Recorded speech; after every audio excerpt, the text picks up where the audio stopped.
Answer it?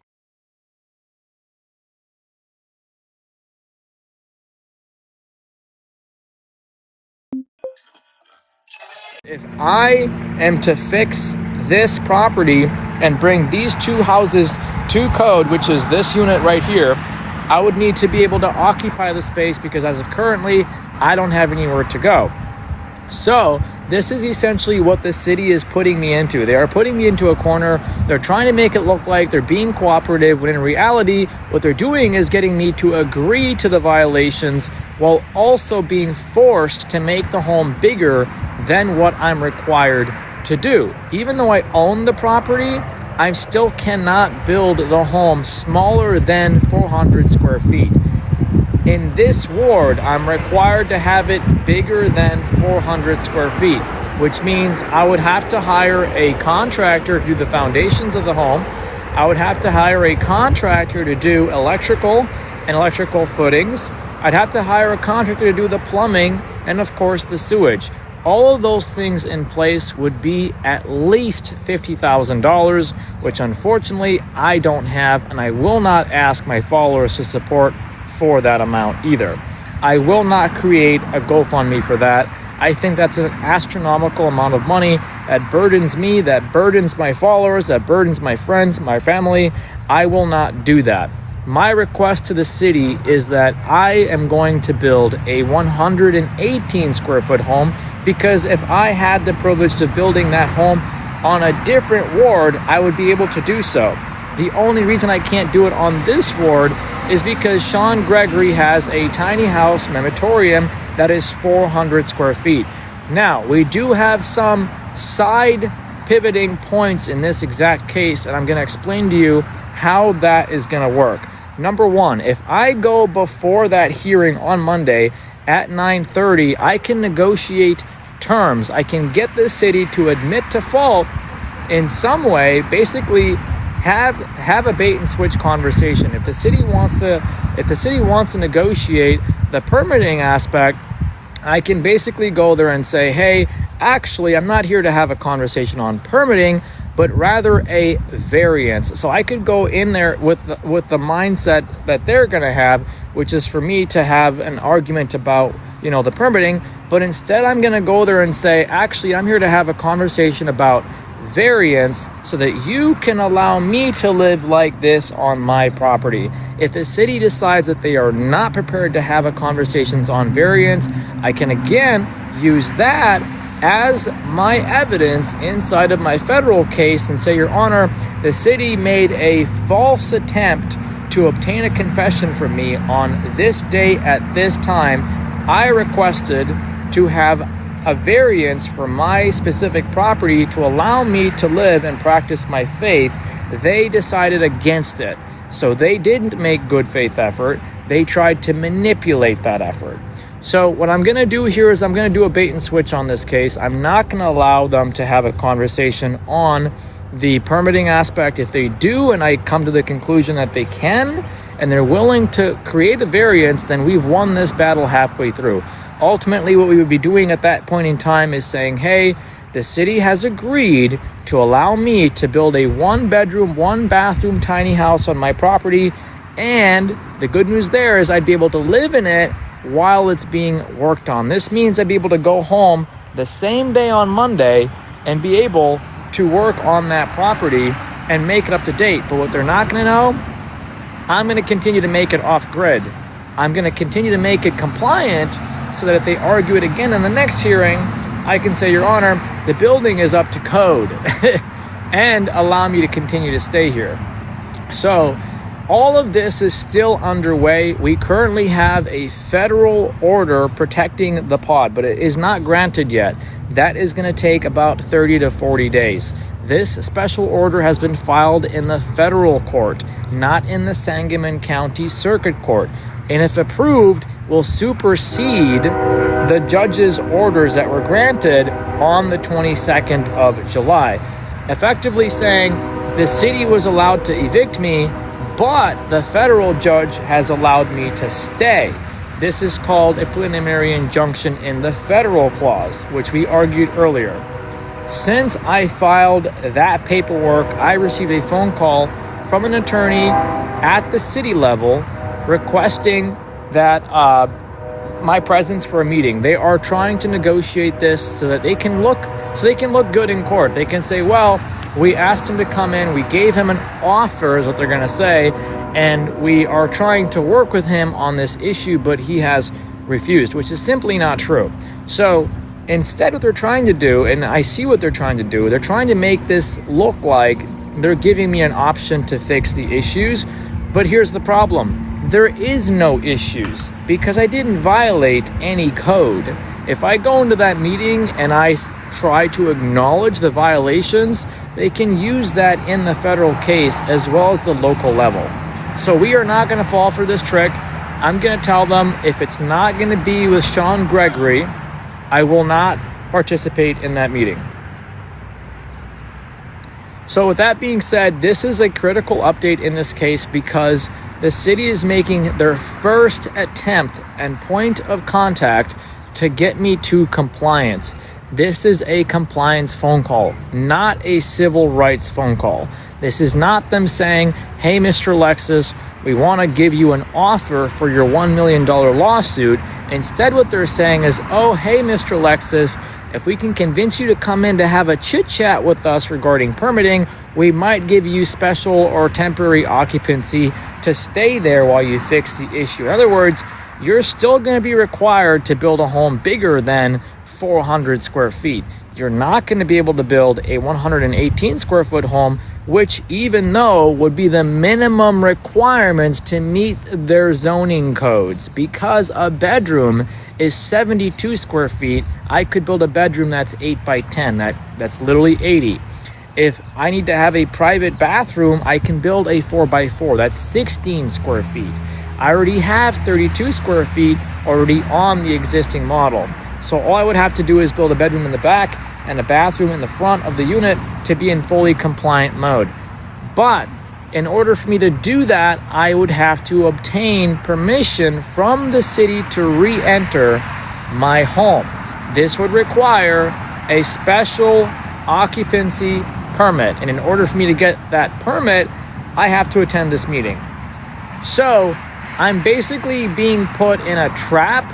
I have to admit that I violated something in order to occupy the space to fix it and fix the violation while also simultaneously being forced to spend more money. But here's the problem. Even if I get the special occupancy permit and I agree to fix the issues and I agree that there's violations, this home would have to be 401 square foot. It would not be smaller than 400 square feet because in the ward that we are in right now, Sean Gregory has decided that there is a small home nematorium. It is valid for 2 years. So the first step for me is to say, hey, I would like to have a conversation with Sean Gregory first, who represents my ward. I would like to submit an application for a variance to allow me to have a home smaller than 400 square feet, particularly a 118 square foot home, which would have a single bedroom that's 8 by 10, a single bathroom, which is 16 square feet, a dedicated kitchen with a washer, which is basically hot and cold running water, with a smoke alarm, lights, and heater. So if I can get that variance approved, I don't have to go to the building and permitting department in order to obtain a permit. Why? Because the home would still be under 120 square feet. By having it 118 still does not meet the definitions required to obtain a permit. If I don't need a permit, I don't have to go to the building office. If I don't have to go to the building office, I don't have to admit to guilt or pay any fines or violations. I can just sue them as I'm going. So the first step here would be to contact Sean Gregory, set up a meeting with him while this case is pending. Of course, this makes it harder because the deadline is Monday and today is Friday. So this means I really only have a couple hours left to decide this. The only other thing I can do in this situation is to ask to reschedule this meeting further out. But I believe that if I don't take this opportunity now, chances are the city is going to come and destroy these 2 pods, and I won't be able to fix the issue. Now, if the city does do this, they would just be walking into my trap, and I can continue to sue them for damaging religious property, which falls under the RILUPA U.S. code. So if they do end up doing that, they'd be in some serious trouble. I'd win the case, and this game is over. I can then refix the property, hire a contractor, and the game is over. I can sell the property, count it as real estate, and then buy another piece of property in a different ward, do the exact same thing.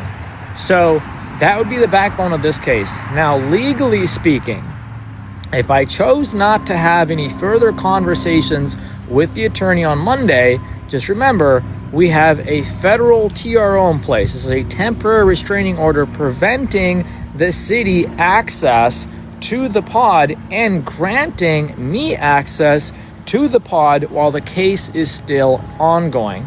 This is at the federal level because there's a federal lawsuit for $1 million for violating my civil right to worship on my property. The city has effectively evicted me from this property, which means I cannot live here, I cannot occupy the space or even use the space. And most of you know, all my possessions are inside. So this is the city making their first attempt into persuading me to basically say, hey, we're willing to forego your violations through a deference while also letting you stay temporarily. So the city in a way has also acknowledged, if you pay very close attention, that you can stay temporarily, that they do have a temporary occupancy permit in place, and that I should be able to do this while the building is currently being worked on. Because as you guys know, it's not finished yet. So in this situation, I have to address this very concerned because there's a couple of issues with this case. If I allow the city to give me temporary occupancy, I cannot sue them in federal court for violating my civil rights, because then it looks like they made good faith effort into letting me stay while forcing me to pay to make the space bigger than what I actually need. Because again, we're inside of Ward 2. The house has to be bigger than 400 square feet. And as you guys know, the math ain't mathing. I don't have that kind of money, and that's a walk in the park trap. They are basically saying, oh, we got you, we pinned you, we said that we wanted to have a conversation, you said no. On the other side, if I wait until August 3rd and a judge decides in my favor to grant me access to the space, I don't have to have that conversation with them. I can argue the case in federal court and say that, nope, I don't have any knowledge of that conversation, and then just say I was never present for that conversation. So at this point in time, this is a very critical update in this case, because if I don't take this opportunity by Monday, I could lose the opportunity to even stay here and fix the ongoing issue. Now, keep in mind, a federal judge has 30 to 45 days to issue or deny the RTPO. So this is very important. If I don't get a federal judge to issue or grant that motion, I would have effectively just been homeless for 45 days and not have taken the offer, which would be really bad for the federal case, because that ultimately means I didn't have standing in my federal case, the judge doesn't believe I have enough evidence to support my claim, and I'm effectively homeless. We don't want to do that. We want to be able to stay here so we can get notifications from the court, we can get the letters from the court, and we can fix the ongoing issue. Either a federal judge is going to allow me access back, or the city's going to grant me a temporary permit. Either way, something has to be done by Monday. So we have a deadline. And here's the problem. I either spend more money on the permitting or wait till a federal court decides, no, he doesn't need a 118 square foot home. He doesn't need a 400 square foot home. Either one is going to be costly depending on the time. If I choose to wait 45 days and there's a denial, the hardship still takes place. If I choose to wait till the 3rd and there's a denial, the hardship still takes place. Either way, I'm either running out of money, or I'm running out of time, or running out of both. And that is basically what's happening right now. I have to pick on Monday which side I'm gonna take. So you guys are gonna have to literally bear with me here, because this is very tricky. Which would you rather have? $1 million or your 18 square foot home. That's basically what I'm being asked to do. I have to pick between civil rights or the money. And this is really where it's really hard for a lot of people. This is why this has never gone to Supreme Court. And I promised at the very beginning I would not care for the money. I would take this to Supreme Court and allow everyone an opportunity to build a tiny house on their property. And I would allow everyone an opportunity to build their home wherever they are. This includes veterans, and pods should be allowed for religious use with and without a permit. And that's exactly what I'm going to do. Right, they're gonna say, well, he took the bait, he took the money, and he ran with it. He was never really there for the people. So we're not gonna do that. Instead, what I'm gonna do is I'm gonna say, well, I'm here to have a conversation, but it's not about the permitting, it's about the variance. If you're not willing to allow me to have a 118 square foot home to practice my religion, then this conversation has to go to court. I won't have it on Monday. But I will try to get them into my own corner to see if they're willing to have at least a partial conversation so I can see where they are at mentally. If they decide that they are going to grant me a variance, we have just won effectively $1 million because they have agreed in their own words that they violated my civil rights. So if they choose not to have that conversation, they're still going to get sued for that because they currently don't have a variance for this type of stuff in city code. So right now, that is the critical update that I want to share with you guys. I received a phone call from the attorney. They are expecting me on Monday. I told them I would be there. We're going to have a conversation. Hopefully, it's not about the amounts that are due. I will not have a conversation about violations, but I will have a conversation about permitting if they are willing to let me stay here while fixing this unit to bring it up to code. It actually goes with my case because then I can come back and argue it later if I choose not to continue or making it bigger and say, well, look, they granted me temporary permit, which means temporary occupancy is available even through a hardship. So they've effectively agreed they could have given me temporary permit in order for me to live here and not sleep on the street tonight. So we're going to take some questions now. I know people have questions in the chat, so we're going to go through the questions really quickly. I've only got about 5 more minutes before I end this live, but this is one of the biggest updates in this case. The city has decided to make their first attempt and point of contact, and they are not messing around. They are only giving me one opportunity to have this conversation. So it's a very, very, very big deal, you guys. I think this is because I've rattled their cage after filing a motion at the federal level. I think they're starting to get the picture. I'm not messing around. I think they're starting to realize that if they don't start working with me, the system is going to start knocking on their doors, and so is a U.S. Marshal. They're going to be served that summons. When that summons gets granted, they're going to show up to court, and they're going to get fought every single time for this type of stuff. So, really quickly, I want to recap for those of you that are just joining. I received a phone call from their attorney. They are requesting my presence to negotiate terms on the permitting to try to build this unit up to code. The problem is that even if I get a permit to build it for 118 square feet, I would not be able to do it in this ward. Why? Because Sean Gregory has a moratorium on small houses. This means anything under 400 square feet. For every square foot, I'm spending $30. This means 30 times 400. That's an astronomical amount of money for anybody to come up with in order to build a house on their vacant lot. Let's not forget about the fact this still needs to have utilities, which means I'm going to have to connect utilities from CWLP, which is the city's privatized man-made lake.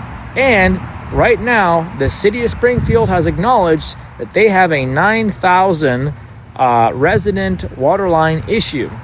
In fact, the Illinois Protection Agency, Environmental Protection Agency, has decided to fund them to help them fix their lead poisoning issues. In fact, the property across the street has just received a letter from CWLP saying that their water currently has lead poisoning. So you're telling me you want me to spend thousands of dollars to build a tiny house or a home effectively on my lot while simultaneously paying you to install a water line while simultaneously drinking your poison? I don't think that's what I plan to do, which is why I'm gonna try my hardest to build my own home on my own land, make it 118 square feet, do the minimum requirements, which is to have running water, making sure that it has lights, charging, adequate space, the minimum square footage required, and the minimum height required, and making sure it doesn't need a permit. It doesn't need a permit for 120 square feet less. The second I add 2 more square feet, it requires a permit, an inspection, and of course, a ton of work. So that's exactly what this conversation is about. We are going to try to pass a citywide ordinance and a federal law that allows the use of pods without a permit. That's what this fight is about. That's why I'm here. I'm here at the capital of Springfield to say, bring it on, Springfield. More power to me. We the people will not be silenced.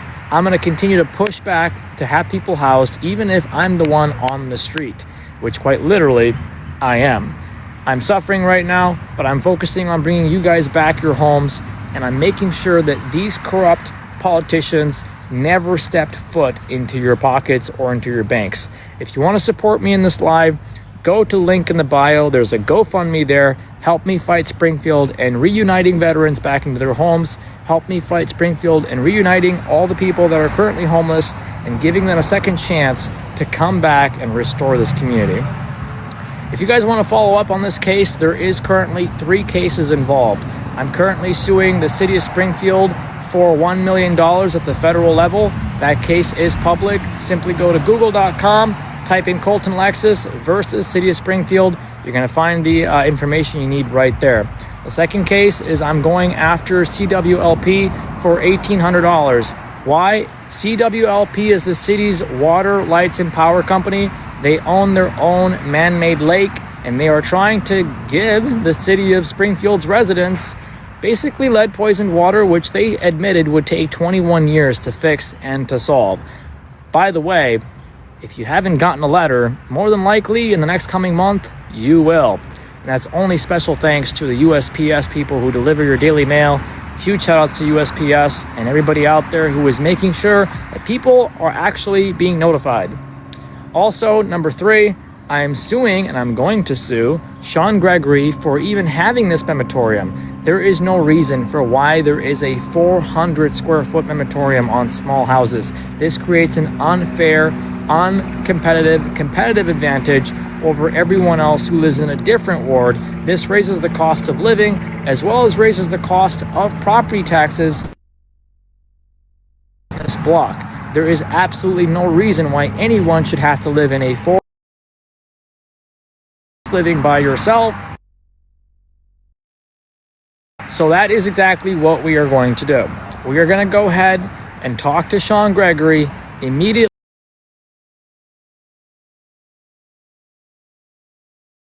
Talk to Sean Gregory.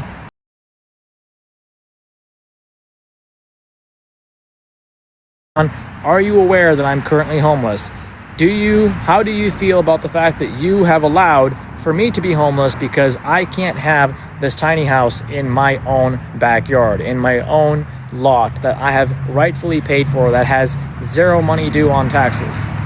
And I'm going to ask him a direct and very direct question. Are you a corrupt political citizen? Are you in the pockets of the city?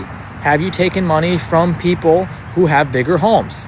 And these are serious questions, not to antagonize him, to put him on the spot, because when his summons gets served, he's going to get a discovery.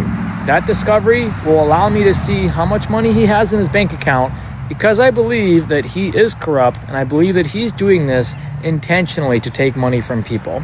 Sean Gregory right now is the reason why I'm currently homeless, and he's going to be named in that lawsuit at the very, very end. I always say, save the best for last. If I can sue the city, I can definitely go after the alderman. And I'm not threatening the alderman, it's a promise. It's coming, and I promise you it's coming. But first, I want to give the alderman an opportunity to have a serious conversation about what he has done and how he has impacted the city in which he promised its citizens to do and to work for. So I'm going to be fair. I'm going to give him an opportunity to have a conversation with me for the very first time. Everyone has asked me to talk to him, and I believe that I'm almost ready to have a conversation with him. Once I have a conversation with Sean, I'm going to ask him these direct questions about how he feels about this situation. I will also invite members of the media to the conversation to ask him some follow-up questions, as well as you, which are the viewers. If anybody has questions for Sean, please be prepared to question him at that time. I will be asking on your behalf, but I will not ask unless you have a profile image. So please be sure to have a face and a full name on your account. If you don't have a full name like John Doe and a face, I will not be able to ask your question for obvious safety and security reasons. All right, guys, so that is my critical update right now. I will have to wait till Monday to give you guys a more up-to-date brief on the outcome of that special permit. If I've decided to go with the city, I'll be able to come back here on Monday, depending on the circumstances of that conversation and whether or not we can come to a mutual agreement. If we cannot come to a mutual agreement, this case is still being heard. This case is still being heard in both the county court and the federal court. So I'm going to leave you with this. The next court hearing is scheduled for August the 3rd. That's at the county level. I have filed the same motion I filed with the federal government in the county level. This is a motion for reconsideration and an appeal. And a notice of appeal. I have not appealed yet. Because I don't want to move this case further up the chain just yet. I want to wait a little bit because I want to include Sean Gregory in the actual lawsuit for the county level, which is why I'm not appealing as of yet. I want him included in the next court date. He's going to be summoned because he needs to be answering some serious questions about the tiny houses that he has restricted on this specific ward. So as a result of this, I'm currently staying out here tonight. I will not be allowed to go into my own property, but I have requested special permission from the landlord next door to allow me to at least occupy the space temporarily while I monitor my property and make sure that everything is okay. No damage has been done. Nothing has been stolen. You guys are more than welcome as well to drive by here and double check for me if I'm not at this property or I'm out running errands. If you guys see something, please say something. Contact local authorities so people know, hey, something's wrong or anything of that nature. If somebody sees damage to my property, please let me know. You guys have my TikTok right here. This case is still going to the next level. I will not take any offers. I made a promise that I will not take any offers. If the city says we're willing to settle for $500,000, I'm still going to say no. Why? I'm taking this case to Supreme Court. It needs to go to Supreme Court. We the people will not be silenced. We the people will exercise our civil and critical rights throughout this whole process. And I want to make sure that this never, ever, ever happens to anybody ever again. That corrupt organizations, cities, and municipalities will never be able to use our county judges to evict people unlawfully without due process and in their homes. Keep in mind, this could be you, this could be your brother, your sister, your son, your daughter, anybody. This could be anybody, and no one is ever prepared for an eviction. If you're somebody you love, need a place to stay, and you don't feel safe in your home, that's a different story. But in this instance, I have every right to be here. Now, before I go, I want to give you guys a quick tour of the space because I know most of you have not seen what the pods actually look like. Now, I won't be able to actually live in it, but I want to give you guys a quick tour because everybody has been asking about it. So this is my only opportunity now while I'm briefing you to show you guys what exactly it is and what it looks like. So let me go ahead, put the camera over around for you guys, you beautiful people, and give you guys a tour.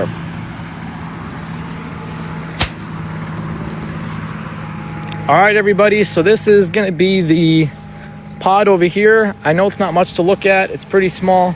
We've got a cross on the front side for everybody to see. those of you Christians out there, this is your Lord and Savior, Jesus Christ over here, who has resurrected and is coming back. We have the tiny house pod that I built. This is pod number 2. And as you guys know, 1705 is the address. We've got a window in the back, and I'm sure everybody knows about pod number 1, which was featured in Chicago's news. All right, everybody, so that's pretty much it. I don't have really much updates from here. I will keep you guys posted as things come along. Please be sure to like this video. There's also a GoFundMe link in the bio. If you have not had a chance to do so, please go to that link and give. Your donation means the world, especially right now, as I'm continuing this fight and I'm bringing it to a very, very close end. If I can get the city to negotiate, we're fighting them on this. We're going to take this all up to the Supreme Court. Guys, please be sure to go to that link in the bio and give. It shows your support and it helps me get to the very next step. Love you guys. I will see you in the next one. Bye, everybody.